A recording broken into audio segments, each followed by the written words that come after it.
Imagine stepping into a medieval home in the dead of winter. The wind howls outside, snow piles high against thick stone walls, and inside every breath feels like ice against your lungs.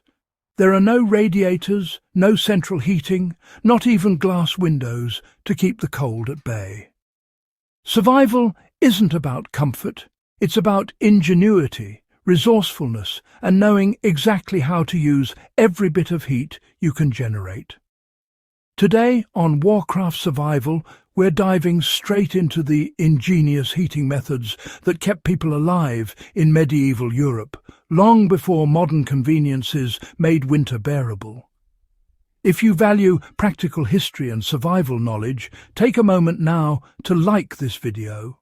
Share it with others who care about real-world history. Leave a comment with your thoughts and hit that subscribe button. Supporting the channel keeps high-quality, well-researched content alive and accessible for everyone. Now, let's step back in time and uncover how medieval households survived the coldest months of the year. In a time when most houses had only a single fireplace, heat was scarce and highly localized. Private rooms, workspaces and sleeping areas often received almost no warmth at all, which made foot warmers a vital tool for survival. These devices were simple yet brilliant. Typically constructed as wooden boxes lined with metal or ceramic, they held heated stones or embers and could be placed under benches, tables or footstools. The goal was not luxury, it was efficiency. Warming the feet might seem minor, but medieval people understood that cold feet drained body temperature relentlessly. By keeping circulation active, foot warmers effectively elevated overall body warmth, allowing people to continue their work, meals, or daily routines despite the frozen floors beneath them. In noble homes, metal-lined foot warmers heated rapidly, offering quick relief, while rural households often relied on ceramic versions, which retained heat for longer periods using minimal fuel. This practical knowledge of conduction and thermal mass shows an early instinctive grasp of material science, long before modern physics would formalize it. The night posed a unique and deadly challenge. Medieval bedrooms were unheated, often damp and dangerously cold. Hypothermia during sleep was not a theoretical concern. It was real, and it claimed lives. Bed warmers were the solution. These long-handled copper or iron pans were filled with hot embers or stones and passed under thick wool blankets before bedtime. This simple ritual preheated the bedding, reduced moisture, and created a stable microclimate that could last for hours. In wealthier homes, multiple bed warmers were rotated through the night, not as indulgence, but as a survival necessity.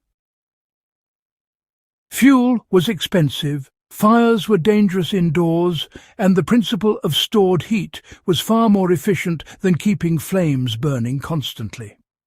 Today, the lesson remains clear.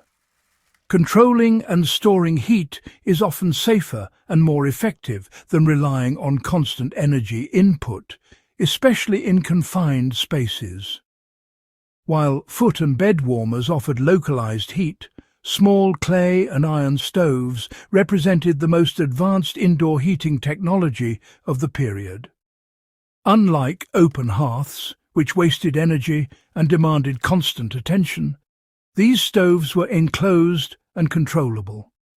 Clay stoves absorbed heat slowly and radiated it evenly for hours, making them ideal for living quarters. Iron stoves, on the other hand, heated quickly and were perfect for kitchens and workshops where precise temperature control was necessary. These stoves often served multiple purposes. They cooked food, dried clothes, reduced indoor humidity, and even improved air quality by venting smoke through flues and chimneys. The design was practical and resource-conscious, maximizing heat while minimizing fuel consumption in a world where firewood was precious and regulated. Every heating strategy in medieval Europe was born from necessity. Wood was scarce, fire risk was ever-present, and space was limited.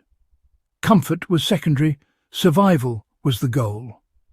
The principles they used, portable heat, thermal mass, localized warming, and efficient ventilation, are just as relevant today in off-grid living, survival shelters, and emergency preparedness. Modern adaptations are entirely possible. Foot warmers can be safely recreated with ceramic or metal containers and contemporary heat sources. Bed warming techniques translate directly into heated stones or water-based systems used responsibly. Even the design of clay and iron stoves continues to influence modern wood stoves, thermal heaters, and compact survival units around the world. The wisdom of medieval households proves a critical point. Surviving harsh conditions isn't about generating maximum heat. It's about using energy wisely, understanding materials, and managing risk effectively. Medieval Europe survived brutal winters not by chance, but through knowledge, innovation, and relentless adaptation. They mastered the balance between heat, efficiency, and safety, creating systems that allowed them to endure months of cold without modern technology.